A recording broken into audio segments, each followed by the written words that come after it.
Hi, my name is Alicia Smith, and I am a licensed independent social worker and also a registered play therapist. I work for a private practice in North Liberty called Imagine Therapy Solutions, and I am also the general board member as well as a networking committee chairperson for the Iowa Association for Play Therapy. So today I'm just going to give you some information about what a play therapist is and kind of what it takes to become one. And I'm going to do that through a PowerPoint here. Get it started.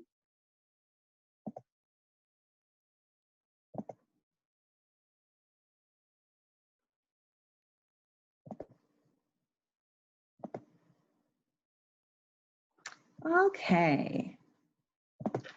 So some of the objectives or things that we'll kind of talk about through this presentation is kind of explaining what play therapy is, what it takes to get the credentials to be a play therapist, toys and tools that play therapists use during their sessions, characteristics or skills that you may find beneficial being a play therapist, and then of course, who are the clients and families that may benefit from play therapy.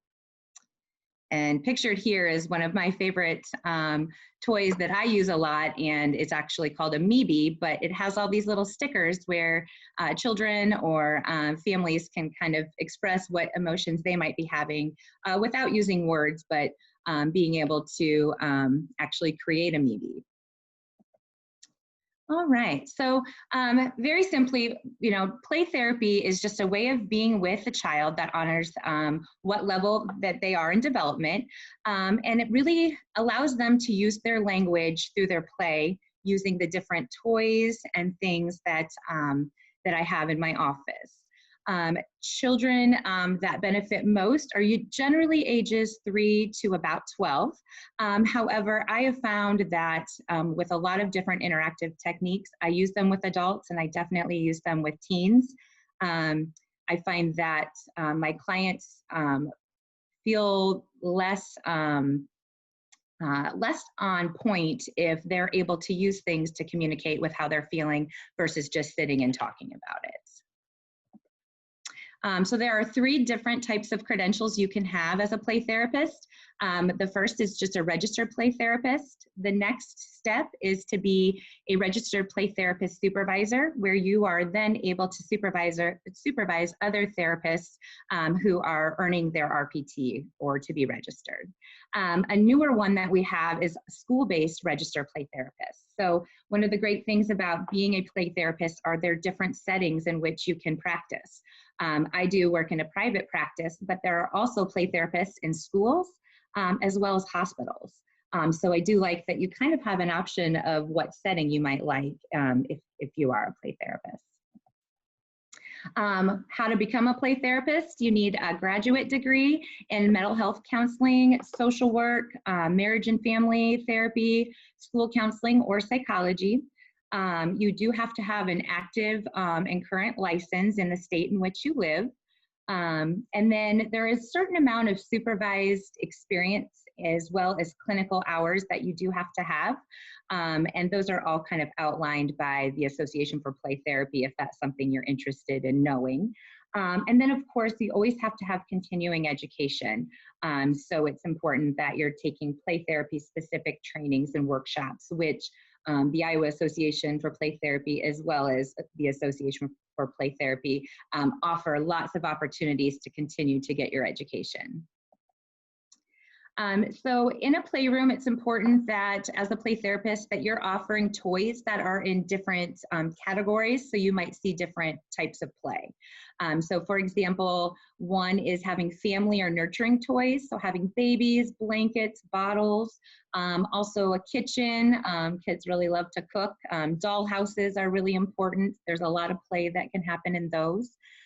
Just as well as nurturing toys, having things where maybe some aggression can come out in a healthy way. Nerf guns, fake knives, I have handcuffs, also big scary, creatures, puppets that can help children really be able to express the level of anger they might have, but be able to do it through a metaphor of an aggressive toy or animal. Um, Next, of course, is pretend or fantasy toys, mythical creatures, just ways for kids to be able to use their imagination. Dress up is another one that works really well. Scary toys, again, some kids come in with trauma or things that have happened in their lives, and if they're able to work it out through having these types of toys in their play, that's a way that they are able to play it out. And expressive toys. Again, these are things that might be through art, playing games, but again, it's a way for them to create their own way that they want to express. As you see here with the little red sand, one type of play therapy that is probably my favorite is called sand tray therapy. And so most play therapists who practice this type of therapy have a bunch of miniatures, and they all have these different categories as well. But basically, we might give them, kind of a title or a basic description of what their sand tray could be about, and then they just go grab all the things that might mean something to them, and then they create a story in the sand. And then it's amazing what kind of metaphors or what kind of symbolism you might see within those sand trays. And generally, we'll take a picture of them so they can access it later. And sometimes, if they're doing a sand tray about healthy coping or a happy place, we'll always want to take a picture and send that with them. So it's a tool they have outside of the playroom. But again, one of my probably most favorite types of play therapy. Important skills or characteristics of a play therapist. Of course, you definitely want to like and enjoy time with children and families. I mostly work one-on-one with children, but there are kids that I work with who are maybe too scared to be by themselves in the playroom. And so including families really gives you a lot of information and really gives you a good ability to understand family dynamic, and then of course to include activities that can include everybody. Having a great sense of humor. There are going to be days that are really challenging in the playroom. And so to be able to, bring out some humor when you can really helps a child feel more comfortable too. Being fun, loving, playful, being very confident. Of course, there's always things that we can work on to be better, but knowing that and being able to be confident about the things that you're feeling good about. Being flexible, no session runs the same. I do plan for sessions, but a lot of times if a child or a family comes in with something new, I have to be flexible and be willing to change it up. Like I said before, we do use a lot of metaphors to communicate. It feels less personalized when if a child comes in and they have a lot of problems with anger, instead of me saying, I notice mom and dad say you have a lot of problems with your anger, you're hitting, you're kicking.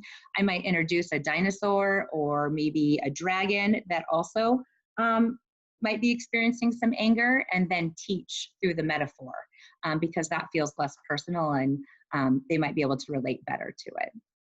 Of course, having experience working with children, something you can even do. I did a lot of babysitting when I was in high school and in college. I worked for after-school programs. There are lots of ways that you can volunteer at camps, but really gaining some experience with children early on before maybe you even would decide to be a play therapist kind of let you know whether or not that seems like a good fit for you. Of course, through your schooling, any kind of child development class is going to always help you. It's really important to understand developmental milestones, when they should be reached, and how do we help children who have not reached the ones maybe they should. What recommendations we can give families to help with those things. So having a good understanding of that is important. Of course, being able to set limits in your playroom firmly and kindly is very important. You really want your clients to feel comfortable, but there also needs to be a sense of safety when they're with you, and them knowing that you're always going to keep them safe. And so that does require setting limits to keep them safe. Of course, being self-aware and open to taking I'm not sure I understand. excuse me, being open to taking personal risks and exploring your own issues. A good example of this is, a population I've not had a lot of experience with is transgender youth. So knowing that I was getting some clients that were experiencing these or kind of walking through that, it was really important for me to learn more and how I can be helpful as a therapist and as a support person for them. Another specialization is in trauma. There are lots of different trauma therapies that you can provide in a play therapy setting. And so knowing that I'm working with many kids who experience trauma, it's really important for me to be sure that I'm well trained and to know when maybe I don't know enough and when I should maybe go ahead and refer them out to someone who might be more helpful. It's good to kind of know where you're at with those things. And of course, kids who can benefit from play therapy, there are quite a few. Children, teens, families, anybody experiencing any kind of mental health or behavioral challenges. I work with many kids who are kind of experiencing different transitions in their lives, whether a separation or divorce has occurred in their family. Maybe they are going through the foster care system. Or even, having a recent loss or death are some reasons I might see a child or a family. And then, of course, any mental health diagnosis, anxiety, I've definitely have been seeing more in children lately, any depression or sadness, and then ADHD, ADD, impulsive behavior, any of those kind of behaviors that might get in the way of a child's learning at school or their day-to-day life with their families. And of course, like I said, there's a lot more information on the website through the Association for Play Therapy that might be more specific to something you might want to know, like what types of trainings would I need to take, how many hours I might need to have. So that's certainly a way you can get that information. All right. Well, I greatly appreciate you walking through with me how to become a play therapist. Thanks for listening.